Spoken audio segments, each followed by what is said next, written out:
మిమ్మల్ని చూడగానే బేసిక్లీ ఒక క్వశ్చన్ అడగాలనిపించింది నాకు. నేను చిన్నప్పుడు చదువుకుంటున్న ఏజ్ లో చంద్రముఖి సీరియల్ వచ్చేది, అక్క మీరు పేరుగా చేసేవారు. అప్పటి నుంచి మీ సీరియల్ కి మీకు ఫ్యాన్ అన్నమాట. సో ఇప్పుడు మేము పెద్దగా అయిపోయాము, మీరు మాత్రం ఇయర్స్ పెరుగుతున్నా అంతే యంగ్ గా, ఇయర్స్ పెరిగే కొద్దీ ఇంకా గ్లామర్ పెరుగుతుంది. అంటే మీకు చాలా ఉన్నాయి, ఇన్ఫర్మేషన్ ఉంది నా చిన్నప్పుడు, నా స్కూలు.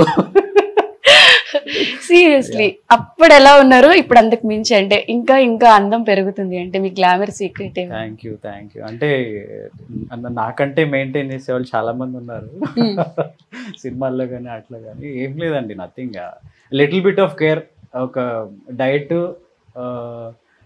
ఫిట్నెస్ అంటే వర్కౌట్స్, ఇంతే.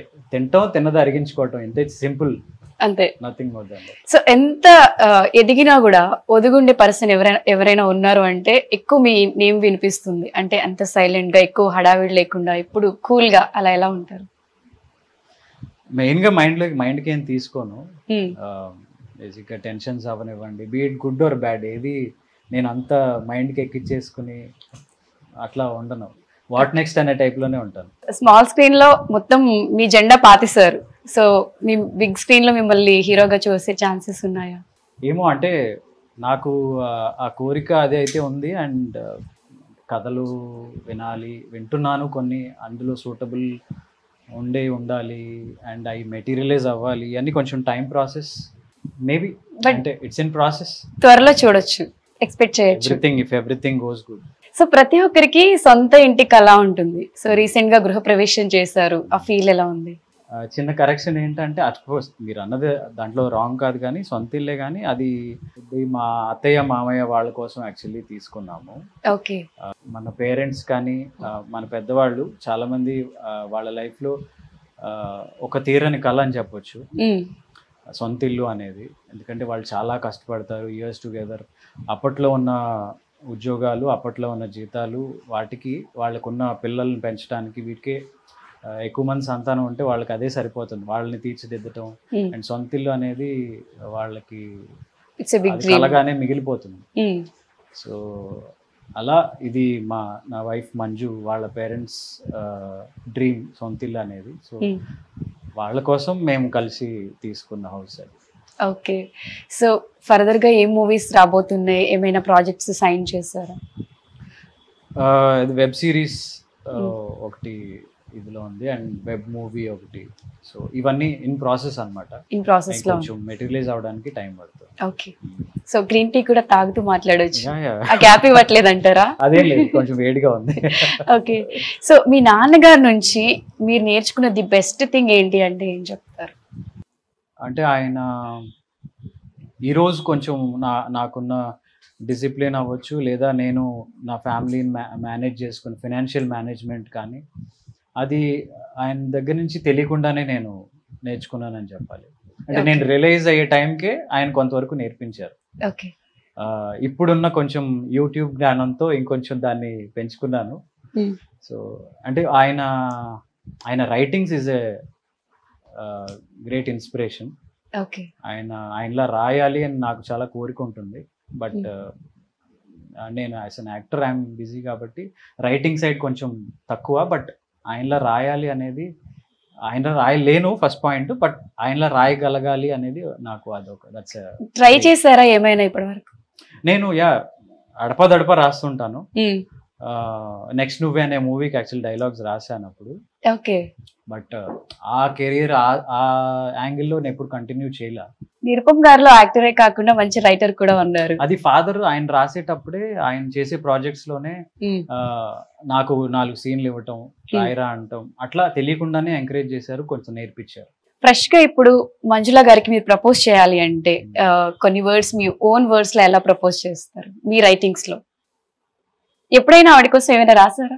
ఇది వరకు రాసాము, అంటే ఎప్పుడు the beginning of our journey Chandramukhi అన్నారు కదా, ఆ టైంలోనే అప్పుడు రాసుకునేవారా?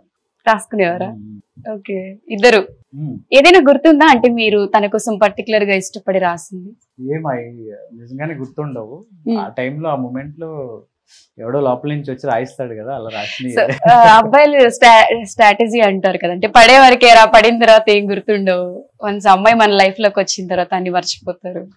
అంటే ఫ్లాష్ బ్యాక్ లో ఉండకూడదు కదా, ప్రెసెంట్ ఏంటని చూడాలి లేదా ఫ్యూచర్ ఏంటని చూసుకోవాలి, అందుకని జరిగిపోయిన అలా మర్చిపోతూ ఉంటారు. సో ప్రెసెంట్ ఏమైనా కొన్ని వర్డ్స్ తన కోసం ఏమైనా డెడికేట్ చేయగలరా, ఒక ప్రపోజల్ లా కానివ్వండి, మీరు ఏదైనా కన్వే చేయాలి అనుకున్నది? సింపుల్, అంటే నువ్వు లేనిదే నేను లేను, అంతే. ఏమన్నా చెప్పారు, ఇంప్రెస్డ్. అక్కడ మీరు ఫాదర్ అయిన తర్వాత, అంటే బిఫోర్ మీకు మ్యారేజ్ కి ముందు నాన్నగారిని ఎప్పుడైనా తెలుసో తెలియకో హర్ట్ చేసి ఉంటారు కదా, ఆ రియలైజేషన్ మనం, అంటే మన పేరెంట్స్ మనకి చెప్తే వీళ్ళు ఎప్పుడు చెప్పిందే చెప్తూ ఉంటారు అనే ఒక వర్షన్ ఉంటుంది. వన్స్ వాళ్ళు లేనప్పుడు ఆ వాల్యూ మనకు అర్థం అవుతుంది. సో అలా మీరు ఎప్పుడైనా ఫీల్ అయిన సందర్భాలు ఉన్నాయా? చాలా ఉన్నాయి. అది ఎప్పుడంటే డెఫినెట్లీ మీరు అడిగినట్టు నేను ఫాదర్ అయిన తర్వాతే. ఎందుకంటే ఆ రెస్పాన్సిబిలిటీ కానీ మనం మన పిల్లలకి చెప్తున్నప్పుడు కానీ, ఓకే మన ఫాదర్ మనకి చెప్పారు, అదే మళ్ళీ మనం చెప్తున్నాము, అప్పుడు మన బిహేవియర్ ఎలా ఉంది, ఎలా రియాక్ట్ అయ్యాము అనేది డెఫినెట్ గా గుర్తొస్తుంది. అంటే ఇది ప్రతి వాళ్ళ జీవితంలో లైఫ్ సైకిల్లో ఎక్కడో చోట స్ట్రైక్ అవుతుంది. అంటే మనం హస్బెండ్ నుంచి ఫాదర్ అవుతాము, ఫాదర్ అయిన తర్వాత మన ఫాదర్ ప్లేస్ లో మనం ఉంటాము. సో మన కొడుకు వాడు మనకి ఎదురు తిరిగినప్పుడు లేదా మన మాట విన్నప్పుడు మన రియాక్షన్, అంటే ఏ సినిమా కట్టింగ్ లాగా ఇప్పుడు మనం అప్పుడు మనం, అట్లా చాలా సందర్భాల్లో నేను రియలైజ్ అయ్యాను. ఇంకా ఆయన ఉంటే మేబీ ఎలా రియాక్ట్ అవుతా నాకు తెలియదు, కానీ ఐ ఫెల్ట్ ఏమో అలా చేసి ఉండకూడదేమో, అప్పుడు అట్లా ఆయన మాట విని ఉండాల్సిందేమో అనిపిస్తూ ఉంటుంది చాలాసార్లు. ఓకే, సో మీ అబ్బాయి అక్షయ్ అండ్ మీకు ఎక్కువ క్లోజా లేకపోతే మంజుల గారికి ఎక్కువ క్లోజా? వాడు మదర్కే ఎక్కువ క్లోజ్. మదర్కే ఎక్కువ క్లోజ్, ఎందుకంటే నేను కొంచెం రెస్ట్రిక్షన్స్ పెడుతుంటాను. అంటే ఫుడ్ విషయంలోనే, పెద్ద వేరే ఏం కాదు, ఫుడ్ విషయంలో కానీ కొంచెం యాక్టివిటీస్ విషయంలో కానీ అవి జనరల్ గా పిల్లలకి నచ్చవు కదా. సో మదర్స్ అనేవి కొంచెం మదర్స్ ఎక్కువ ప్యాంపర్ చేస్తారు. సో వాళ్ళ మాట విన్నప్పుడు నాన్నతో చెప్తానని మేము, నాన్న అనేవాడు ఇప్పుడు భయం చూపించడానికే ఉంటాడు. డాటర్స్ ఉంటే ఐ మీన్ లైక్ ఫాదర్స్ ఎక్కువ ప్యాంపర్ చేస్తారు. సో ప్యాంపరింగ్ అట్ సైడ్ నుంచి ఎక్కువగా ఉంటుంది. అంటే పర్టికులర్ గా ఇప్పుడు మీరు ఏమైనా అనుకుంటారా తనతో ఇదే చేయించాలి, లైక్ ఇది చదివించాలి, అలాంటి ఐడియాస్ పిల్లల మీద రుద్దటం మా ఫాదరు చేయలేదు, నాకు అలాంటి ఉద్దేశాలు లేవు. మీకు కూడా ఇంట్రెస్ట్ లేదు? అలాంటి ఉద్దేశాలు లేవు. వాళ్ళ ఇంట్రెస్ట్ ని ఎంకరేజ్ చేయటమే as a parent. Okay, as a parents గా పిల్లలకి ఇచ్చే సపోర్ట్ ఎంత వరకు ఇంపార్టెంట్ అని మీరు అంటారు? అంటే చాలా మంది పిల్లలు ఎలా అంటే, ఇప్పుడు వాళ్ళకి ఒక గోల్ ఉంటుంది, వాళ్ళకి కొన్ని ఇష్టాలు ఉంటాయి, పేరెంట్స్ అవి యాక్సెప్ట్ చేయరు. యాజ్ ఎ పేరెంట్ గా అసలు దాని గురించి మీరు ఏం చెప్తారు? ఐ థింక్ ఈ జనరేషన్ లో పిల్లలు చాలా మెచ్యూర్డ్ గా ఆలోచిస్తున్నారు, చాలా బ్రాడ్ మైండెడ్ తో ఉన్నారు, వాళ్ళకి చాలా ఐడియాస్ ఉన్నాయి. మనకి మన పేరెంట్స్ కి పాత జనరేషన్స్ కి లేని ఐడియాస్ ఈ జనరేషన్స్ లో చాలా ఎర్లీ ఏజ్ లో వచ్చేస్తున్నాయి వాళ్ళకి. సో వాళ్ళకి ఇది మంచి ఇది చెడు అని కొంచెం ఎక్స్ప్లెయిన్ చేసి ఒక చిన్న క్లారిటీ ఇస్తే డెఫినెట్ గా వాళ్ళు ఆ మంచివేనే చూస్ చేసుకుంటారు. యాజ్ ఎ పేరెంట్ డెఫినెట్ గా ఎవరైనా పిల్లల ఇష్టాలని సపోర్ట్ చేయాలి, చేస్తేనే వాళ్ళు నెక్స్ట్ లెవెల్కి వెళ్ళడానికి హెల్ప్ అవుతుంది. మిమ్మల్ని నిరుపమ్ గారు అని పిలవడం కంటే కూడా అందరూ ఇప్పుడు డాక్టర్ బాబు అంటేనే ఎక్కువ గుర్తుపడుతున్నారు. నేను కష్టపడకుండా డాక్టర్ అయిపోయారు, సంపాదించిన డాక్టర్, చదవకుండా డాక్టర్ అయిపోయారు. సో నిరుపమ్ గారు వస్తున్నారంటే నిరుపమ్ గారు ఎవరు, డాక్టర్ బాబా అలా గుర్తుపడుతున్నారు. సో ఆ సీరియల్ ఫస్ట్ సక్సెస్ తర్వాత మీరు తీసుకున్నది బిగ్గెస్ట్ కాంప్లిమెంట్స్ ఏది అంటే ఏం చెప్తారు? కాంప్లిమెంట్స్ చాలా మంది రకరకాలుగా ఇచ్చారు, కానీ అంటే మీకు బాగా చుట్టూ ఉండేవాళ్ళు, మనం రోజు కలిసేవాళ్ళు, మనకి లేదా మన చుట్టాలు కానీ మనకి కాంప్లిమెంట్ ఇవ్వటం అనేది సహజం. అవును, కానీ ఇప్పుడు మెగాస్టార్ చిరంజీవి గారు లాంటి వాళ్ళు, వాళ్ళ అమ్మగారు పని కట్టుకుని మన ఫోన్ నెంబర్ తెలుసుకుని మనకు ఫోన్ చేసి మాట్లాడాల్సిన అవసరం లేదు. ఆవిడ ఫోన్ చేశారు, రోజు చూస్తాను చాలా బాగుంటుంది అని, అంటే వాళ్ళ ఇంట్లో మనిషిలాగా మాట్లాడారు. Okay, that is biggest thing. అంటే వాళ్ళ అదే పవన్ కళ్యాణ్ గారి తోటలో ఉన్న మామిడికాయలు ఒకసారి వచ్చినాయి, ఒక పెద్ద బాక్స్. అండ్ బ్రహ్మానందం గారు, ఆయన పని కట్టుకుని కాల్ చేసి నన్ను అప్రిషియేట్ చేయాల్సిన అవసరం లేదు. ఆయన చేశారు, మురళీమోహన్ గారు చేస్తారు. ఓకే. సెకండ్ సీజన్ స్టార్టింగ్ అప్పుడు కూడా ఆయన కాల్ చేశారు, ఇలా ప్రోమో ఒకటి వస్తుంది, అదేంటి కొత్తదా పాతదా ఏంటి అసలు అని. ఓకే. సో మనతో ఏ అవసరం లేదు, మనతో ఏ పని లేని వాళ్ళు కూడా ఫోన్ చేసి మాట్లాడుతున్నారంటే మనల్ని ఎంత ఓన్ చేసుకున్నారు, ఎంత ఇంట్లో మనిషిలా ట్రీట్ చేస్తున్నారు అనేది అనిపిస్తూ ఉంటుంది. అవును, అంటే ఇన్ని సీరియల్స్ వచ్చాయి, ఎన్నో ఎపిసోడ్స్ అయిపోయాయి, ఎంతో మంది హీరోస్ వచ్చారు వెళ్ళిపోయారు, బట్ కార్తీక దీపంకి వచ్చినంత క్రేజ్ సీరియల్స్ లో ఏ సీరియల్ కి రాలేదు. మంచు లక్ష్మి గారు కూడా ట్వీట్ చేశారు, మా మదర్ ఇలా ఫీల్ అవుతున్నారు అని చెప్పి. సో అంటే సీరియల్స్ క్రేజ్ ని పెంచింది మీరేం చెప్పుకోవచ్చు? ఏం కాదు కానీ కార్తీక దీపం అని చెప్పొచ్చు. మేబీ ఆ స్టోరీకి అందరూ అలా కనెక్ట్ అయ్యారు, ఆ క్యారెక్టర్స్ కనెక్ట్ అయ్యారు. ట్రూ, అది మంచు లక్ష్మి గారు పోస్ట్ చేశారు ఏదో స్టోరీ అన్నప్పుడు ఇదేదో మీమ్ ఎవరో క్రియేట్ చేశారు అని అనుకున్నాను, కానీ ఆవిడ నిజంగా పోస్ట్ చేశారు అన్న విషయం లేటర్ ఆన్ నాకు రకరకాలుగా చాలా మంది ఫార్వర్డ్ వస్తున్నప్పుడు ఏంటి నిజమా నిజమా అని తర్వాత రియలైజ్ అయ్యాను. అలాగే వెన్నెల కిషోర్ గారు కానీ అట్లా ఆయన మూవీస్ లో ఎక్కడో చోట కార్తీక దీపం, డాక్టర్ వంటల ఈ పేర్లు ఎక్కడో వాడుతూ ఉంటారు. సో అట్లా అంటే కామన్ పీపుల్ సీరియల్స్ చూడడం వేరు, నార్మల్ గా ఇంట్లో అమ్మ వాళ్ళు అమ్మమ్మలు మా లాంటి వాళ్ళు చూస్తాం, బట్ సెలబ్రిటీస్ నుంచి ఈ అప్రిషియేషన్ రావడం అనేది చాలా గ్రేట్. సో ఇప్పుడు కార్తీక దీపం 1 కి ఏదైతే క్రేజ్ ఉందో 2 కి కూడా అంతే రావచ్చు అంటారా? వస్తుంది, డెఫినెట్ గా వస్తుంది. అంటే ఏ నమ్మకంతో చెప్తున్నాను అంటే ఎమోషనల్ కనెక్ట్ సీజన్ 1 లో ఎలా ఉందో సీజన్ 2 కూడా సేమ్ అంతే ఉంటుంది. ఎందుకు అంటే అది సీజన్ 1 క్రియేట్ చేసిన హైప్, దానికి ఉన్న స్టాండర్డ్స్ ఒక లెవెల్లో ఉంటాయి. సీజన్ 2 చేసినప్పుడు వాటికి ఏమాత్రం తగ్గకుండా ఉండాలి అనేది డెఫినెట్ గా కాన్షియస్ గా ఉన్నారు, అందరూ ఉన్నారు, టీం అంతా అలాగే ఉన్నారు. దానికి తగ్గట్టే ఒక మంచి స్టోరీ. ఓకే, ఇప్పుడు అడిగే క్వశ్చన్ ఆల్రెడీ మీరు కొంచెం ఆన్సర్ చేశారు, బట్ ఈ క్వశ్చన్ నేను మళ్ళీ అడుగుతున్నాను. అంటే ఫిట్నెస్ చేసినట్టే కనిపించరు, జిమ్ లో వర్కౌట్ చేసినట్టే కనిపించరు, బట్ అంత ఫిట్ గా ఎలా ఉంటారు? అంటే ఫిట్నెస్ అంటే కండలు తిరగటం లేదా చొక్కాలు వేస్తే చిరిగిపోవటం ఇదే కాదు. సో లీన్ గా కూడా ఇప్పుడు నాగార్జున గారు ఉంటారు, ఆయన హ్యూజ్ గాను వీళ్ళు కండలుగా ఏమి ఉంటారు, లీన్ గా ఉంటారు, is very fit. Mahesh Babu గారు వాళ్ళు ఏంటంటే ఆ క్యారెక్టర్ కొంచెం మస్కులర్ గా కనిపించాలన్నప్పుడు కొంచెం బల్క్ చేస్తారు బాడీని, otherwise they will be fit and lean. అంటే మీరు సీరియల్ కి వేరియేషన్ అలా ఏమైనా ట్రై చేస్తూ ఉంటారా? అంటే సినిమా అనుకోండి, ఒక 6 నెలల సంవత్సరం కష్టపడితే అయిపోతుంది. మా సీరియల్స్ అలా కాదు కదా, అంత గ్యాప్ ఇవ్వరు, సంవత్సరాలు వెళ్తా ఉంటాయి. లోపు ట్రాన్స్ఫర్మేషన్ అంటే కష్టం అండ్ మల్టిపుల్ గా 2 ప్రాజెక్ట్స్ చేస్తున్నాను అనుకోండి, సేమ్ లుక్ అవుతుంది. డేట్స్ మనం డ్రెస్ లో చూపిస్తాం కానీ బాడీలో చూపించారు. ఓకే, సో జిమ్ అనగానే నాకు ఒకటి గుర్తొచ్చింది. జిమ్ లో మీ వైఫ్ ఒక ప్రాంక్ చేశారు, లైక్ కళ్ళు తిరిగి పడిపోయినట్టు, మీరు చాలా షాక్ అయ్యారు. Dance practice. సో మీరు చాలా భయపడ్డారు అప్పుడు. అంటే అలాంటి ప్రాంక్లు మీకు నచ్చుతాయా? అండ్ అది ఆ ఇన్సిడెంట్ చూసినప్పుడు మీ ఎక్స్ప్రెషన్, మీ రియాక్షన్? డెఫినెట్ గా నచ్చవు అవి, ఇక అంతా యూట్యూబ్ మహిమ. వాళ్ళని చూసి వీళ్ళని చూసి వాళ్ళు ప్రాంకులు చేస్తున్నారని వీళ్ళు చేస్తున్నారని అట్లా ఏదో సరదాగా ట్రై చేసింది, కానీ I definitely don't recommend anyone అలాంటివి చేయకండి. అంటే నేను బేసిక్గా నాతో ఉన్నది ఏంటంటే, నేను ఆనందపడటం కానీ ఎక్కువగా ఉండదు, బాధపడటం కానీ ఎక్కువ లెవెల్లో ఉండదు, న్యూట్రల్ గా ఉంటుంది. కాబట్టి నా రియాక్షన్ అలా ఉంది. కానీ అదే కొంచెం అటో ఇటో హైపర్ అవడం అనుకోండి, వాళ్ళ రియాక్షన్ వేరుగా ఉంటది. అవును, కూల్ గా ఉన్నారు కాబట్టి సెట్ అయింది. కొంచెం హైపర్ రియాక్ట్ అయినా కూడా కష్టం. అప్పుడు కూడా ఎందుకు నేను గబుక్కుని నిజమేమో అని నమ్మానంటే, ఆ రోజు ఏదో పూజ జరిగింది, మార్నింగ్ నుంచి ఉపవాసంలో ఉందన్నమాట. సో అందుకని నిజంగానే తను ఆ వీక్నెస్ తో పడిపోయిందేమో అని అలా భయపడ్డారు, కంగారు పడ్డారు. ఓకే, ఇప్పుడు మీరు ఒక సిరీస్ కుమారి శ్రీమతితో నిత్యమీనంతో స్క్రీన్ షేర్ చేసుకున్నారు, ఆవిడతో వర్క్ చేయడం ఎలా అనిపించింది? ఫస్ట్ నిత్యమేనన్ గారు లీడ్ అన్నప్పుడు కొంచెం భయపడ్డారా? భయపడటం అంటే she's a great actress and national లెవెల్లో అన్ని లాంగ్వేజ్ లో చేస్తున్నారు. ఆ ట్రీట్మెంట్ ఎలా ఉంటుంది అంటే, ఆవిడ ఎలా రిసీవ్ చేసుకుంటారు, మనతో ఎలా మాట్లాడతారు, కలిసి వర్క్ చేయాలన్నప్పుడు అది ఎలా ఉంటది అనేది చాలా రకరకాల ఆలోచనలు తిరుగుతుంటాయి కదా. నేను మామూలుగానే గబుక్కుని దూసుకెళ్లే టైప్ కాదు. ఓకే.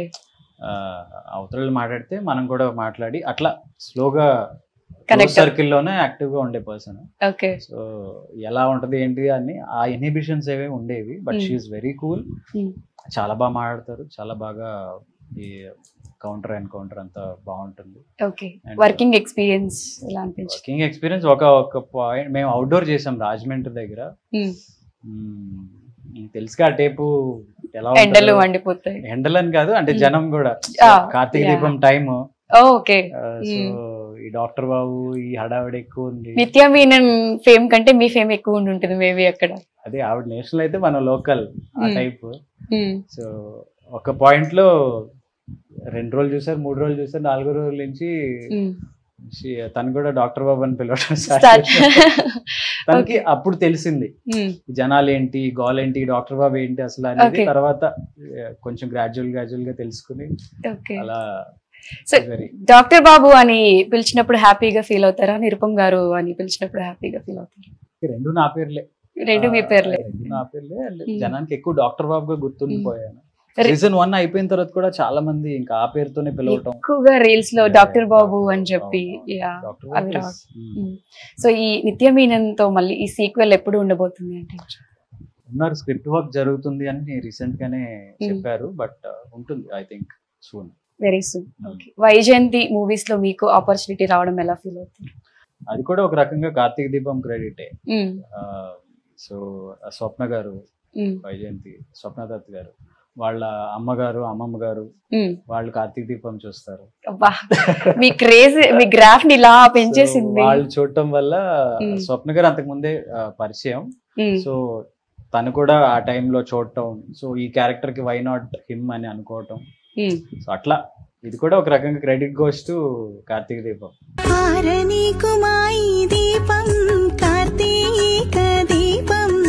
కార్తీక దీపం మొత్తం ఎంటైర్ అంతే మార్చేసింది అంటారా? అదే అంటే మై గ్రాటిట్యూడ్ టు స్వప్న గారు. ఎందుకంటే చాలా మందికి తెలుసు ఏంటి కార్తీక దీపం అనేది ఒక దానికి ఒక క్రేజ్ ఉంది, ఎక్కువ మంది చూస్తారని తెలుసు. కానీ సో అతన్ని మనం ఎందుకు సిరీస్ లో పెట్టాలి అనే థాట్ చాలా తక్కువ మందికి వస్తుంది. సో అది ఆ స్టెప్ తీసుకున్నందుకు ఐ షుడ్ థ్యాంక్ స్వప్న గారు. ఓకే. ఇంకేమైనా వెబ్ సిరీస్ చేయబోతున్నారు? అదే కొన్ని టాక్స్ లో ఉన్నాయండి, కొన్ని ఇంకా ప్రాసెస్ లో ఉంది, అవన్నీ మెటీరియలైజ్ అయితే. ఓకే. సో చంద్రముఖి తర్వాత మంజుల గారిది మీది పేరు మళ్ళీ ఆన్ స్క్రీన్ ఇద్దరు ఒకటే సీరియల్లో చూసే ఛాన్సెస్ ఉన్నాయా? అంటే చాలా మంది వెయిట్ చేస్తూ ఉంటారు మీ పేరు ఎవర్ గ్రీన్ ఎప్పుడు అలానే ఉంటారు అని చెప్పి. ఇప్పుడు కరెంట్ గా ఇమీడియట్ గానా అంటే సీరియల్స్ లో అంటే కష్టం అనే చెప్పాలి. కష్టం అనే చెప్పాలి. అంటే మీ షెడ్యూల్, ఆవిడ షెడ్యూల్ బిజీ అని కాదు, కానీ తను ఏంటంటే she move on to the next category. Okay. Heroine గా చేయట్లేదు కదా తను. సో తన నెక్స్ట్ లెవెల్ క్యారెక్టర్స్ కి వెళ్ళింది. సో అందుకని ఆ మ్యాచింగ్ మిస్ మ్యాచ్ అనేది ఉంటుంది. హీరోయిన్స్ ఇప్పుడున్న టైంలో హీరోయిన్స్ లైఫ్ స్పాన్ అనేది తగ్గిపోయింది. ఇదివరకు ఒక హీరోయిన్ వచ్చిందంటే కొంతకాలం హీరోయిన్ గానే చేసేది. డిఫరెంట్ కాంపిటీషన్ కూడా పెరిగింది కాబట్టి. అండ్ ఇప్పుడు వచ్చిన వాళ్ళని ప్రతి కొత్త ప్రాజెక్ట్ కి న్యూ కమర్స్ కావాలి, కొత్త వాళ్ళు కావాలి అంటం వల్ల ఎక్కువ మంది కొత్త వాళ్ళు వస్తున్నారు, ఎక్కువ repeat అవ్వట్లా. Okay. So Hanuman Jayanti రోజు ఎక్కువ టైం టెంపుల్ లోనే స్పెండ్ చేస్తారు కదా మీరు, అంత గట్టిగా దేవుణ్ణి ఏం కోరుకున్నారు? హనుమాన్ జయంతి రోజు తెచ్చుకుంటాను. గుర్తు తెచ్చుకుంటున్నారా? ఏం మొక్కుకున్నారు అంటే? అన్ని మొక్కుకుని ఉంటారు. హనుమాన్ జయంతి కాదు కానీ మంగళవారం నేను సుబ్రహ్మణ్యేశ్వర స్వామి గుడికి వెళ్తాను. ఓకే. అక్కడే హనుమాన్ టెంపుల్ కూడా ఉంటుంది. ఓకే. సో అట్లా అన్ని కలిసి వచ్చినాయి. శివుడు అట్లే జనరల్ భక్తి అనేది కొంచెం ఎక్కువ ఓవర్గా లేదు కానీ ఉంది. ఓకే. సో కొంచెం గట్టిగానే కోరుకుంటూ ఉంటాను. ఓకే. బాగుండాలి, అంతా స్మూత్ గా జరగాలి, కొంచెం జలక్లే ఇవ్వద్దు అని. ఓకే. సో ఇంత క్రేజ్ ఉన్న మీకు మూవీ ఆపర్చునిటీస్ ఎందుకు ఎక్కువ రాలేదు అంటే, సీరియల్స్ లో చేసే వాళ్ళకి సినిమా ఆపర్చునిటీస్ ఎక్కువ రావు, సీరియల్స్ అంటే చిన్న చూపు అంటారు, ఇది రీజన్ అని చెప్పుకోవచ్చా? అంటే మీకు క్రేజ్ లేదా అంటే క్రేజ్ ఉంది, you are well talented also, so దానికి రీజన్ ఏం చెప్తారు? అంటే అఫ్ కోర్స్ అందరు చూస్తారు, క్రేజ్ ఉంది, ఇదంతా నిజమే, కానీ ఎంతో కొంత మన స్టెప్ కూడా ఉండాలి. వెళ్ళి కలవటం కానీ, ఒక సినిమా జరుగుతుందంటే డైరెక్టర్ని కలవటం, ప్రొడ్యూసర్ని కలవటం, ఇట్లా ఒక స్టెప్ మనం కూడా ముందుకేస్తే వాళ్ళు కూడా ఓకే వీడు ఉన్నాడు కదా, వీడు సూటబుల్లే కదా అనే ఆలోచన వాళ్ళకి రావచ్చు. బట్ నా సైడ్ నుంచి నేను స్టెప్ వేయను. ఎందుకంటే ఈ షెడ్యూల్స్ ఇవే సరిపోతాయి. అండ్ నేను ఇందాక చెప్పినట్టు గవుకుని కొత్త వాళ్ళ దగ్గరికి నేను వెళ్ళటం అనేది, ఆపర్చునిటీస్ మిమ్మల్ని వెతుక్కుంటూ వస్తే కావాలి అనే కూర్చొని, కానీ అట్లా కూడా ఉండదు. కొంచెం బాగా తెలిసిన వాళ్ళు ఉంటే మాట్లాడతాను, కలుస్తాను. ఆల్టుగెదర్ మనమే వెళ్ళి పరిచయం చేసుకుని మాట్లాడాలంటే కొంచెం సిగ్గుతో కూడిన బిడియం వల్ల వచ్చిన ఇవన్నీ ఉంటాయి కదా, అంతే తప్ప వేరేం లేదు. అండ్ మీరు అన్నట్టుగా సీరియల్స్ చేస్తున్నారు కదా అనే పాయింట్ కూడా నేను చాలా చోట్ల విన్నారు. ఉంది, అది కూడా, అది లేదని చెప్పను, డెఫినెట్గా ఉంది. సో ఇన్ ఫ్యూచర్ లో నాన్నగారులో మీరు కూడా నెగటివ్ రోల్స్ చేసే ఛాన్సెస్ ఉన్నాయా? ఛాన్సెస్ ఉన్నాయా అంటే ఇక చెప్పలేను, కానీ చేయటం అయితే నాకు కూడా ఇష్టం. చేయడం ఇష్టం అంటే టీవీలో అయితే చేయను, చేస్తే సినిమాల్లో చేస్తే. టీవీలో యాక్సెప్ట్ చేయరని నా బలమైన ఫీలింగ్. ఎందుకంటే వాళ్ళు ఒక ఇంట్లో మనిషిలాగా, సొంత కొడుకులాగా ఈ ఇమేజ్ లో చూస్తారు. సో గౌకు నేను ఏదైనా నెగిటివ్ లేదు ఇంకోలాగా ప్లే చేసి సాడిస్ట్ గానే ప్లే చేశానంటే అంత త్వరగా యాక్సెప్ట్ చేయరు, ఎత్తుక్కుంటూ వచ్చి కొడతారు. So clarity. ఇది పొలిటికల్ టైం కాబట్టి నిరుపమ్ గారు ఏ పార్టీకి సపోర్ట్ చేస్తారు? Weekend party. పొలిటికల్ స్టాండ్స్ ఏం లేవండి. ఓకే, అసలు ఏ కాంట్రవర్సీ లేకుండా. అంటే ఫేవరెట్ పొలిటీషియన్ అలా ఉంటారు కదా, మీకు అలా ఎవరు లేరా? ఉన్నారు కానీ అంటే ప్రతి వాళ్ళల్లో ఒక పాజిటివ్ నెగిటివ్ చాలా ఉంటాయి. సో ఎప్పుడు జెన్యూన్ వీళ్ళు సేవ కోసమే పుట్టిన వాళ్ళు అని చెప్పడానికి లేదు. ఎవరి నెగిటివ్స్ వాళ్ళకు ఉన్నాయి. బట్ ఆ నెగిటివ్ పాజిటివ్ లో పాజిటివ్ డామినేట్ చేస్తా, నెగిటివ్ డామినేట్ చేస్తా అనే పాయింట్ ఉంటది. కానీ ఐఎమ్ నాట్, అంటే ఫాలో అవుతాను కానీ I'm not really active. Okay, final గా మీ ఫ్యాన్స్ అందరికి ఏమైనా చెప్పాలి అంటే? కార్తీక దీపం ఫ్యాన్స్ మేము రెగ్యులర్ టచ్ లోనే ఉంటాం, కొత్తగా ఏం చెప్తాము. సో సీజన్ 2 కార్తీక దీపం సీజన్ 2 కూడా సక్సెస్ చేసినందుకు చాలా థ్యాంక్స్. డెఫినెట్గా మీ ఎక్స్పెక్టేషన్స్కి తగ్గినట్టే ఉంటుంది. అండ్ రాబోయే కొత్త ప్రాజెక్ట్స్ కూడా మీకు రెగ్యులర్ అప్డేట్స్ ఇస్తూనే ఉంటాను, అవి కూడా ఆదరిస్తారని నమ్ముతున్నాను. Thank you. ఇన్ని ఇంటర్వ్యూస్ చేశాను కానీ బట్ నిరుపమ్ గారితో డాక్టర్ బాబు ఇంటర్వ్యూ చేయాలంటే లోపల కొంచెం లబ్డబ్ అనే టెన్షన్ ఉంది, ఎందుకో తెలీదు. బట్ మీ బిజీ షెడ్యూల్లో కూడా మాకు టైం ఇచ్చినందుకు thank you so much. And మా చిన్నప్పటి నుంచి ఎలా ఉన్నారో మా పిల్లలు పెద్దగా అయిన తర్వాత కూడా మీరు ఇలానే హీరోగా మంచి ప్రాజెక్టులు చేయాలి, అందరినీ ఎంటర్టైన్ చేయాలని హార్ట్ఫుల్ గా కోరుకుంటున్నాను.